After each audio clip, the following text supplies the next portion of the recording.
ఏపీలో ఒక కొత్త బ్యాక్టీరియా వల్ల ప్రస్తుతానికి ఒక వ్యాధి వ్యాపిస్తుంది. ఆ బ్యాక్టీరియా పేరు స్క్రబ్ టైఫస్.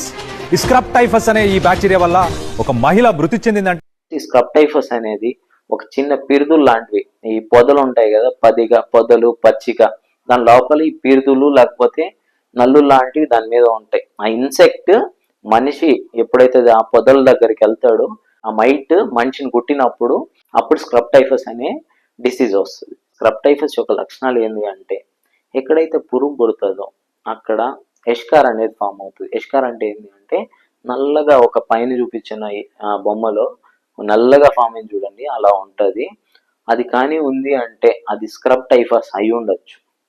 సో అది ఫస్ట్. ఇంకా హై ఫీవర్ 103, 104 వస్తుంది. దాంతోపాటు చలి జ్వరం వస్తుంది. కంటిన్యూ తలనొప్పి రావడం, కాళ్ళు చేతులు నొప్పి రావడం, వాంతులు బేదులు అవ్వడం, ఇవన్నీ స్క్రబ్ టైఫస్ యొక్క లక్షణాలు. స్క్రబ్ టైఫస్ని ఎలా అవాయిడ్ చేయొచ్చు, ఎలా ప్రివెంట్ చేయొచ్చు అంటే, ఈ పిల్లలు సాధ్యమైనంత వరకు ఈ పొదల దగ్గరికి వెళ్ళి ఆడుకోనికుండా చూడండి. Full sleeves, full pants, socks లోపల డోర్ చేసుకొని సాధ్యమైనంత వరకు ఆ ఇన్సెక్ట్ బైట్ చేసుకోకుండా చూసుకోవాలి మనం.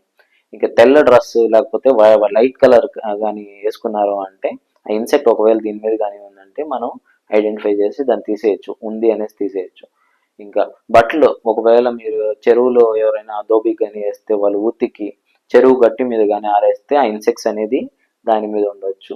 సాధ్యమైనంత వరకు దాని మీద ఆరేసేదానికి చూడండి.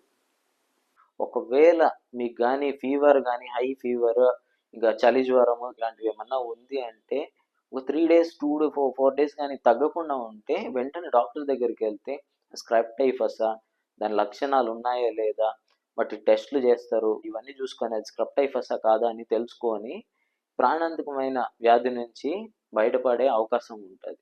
Thank you.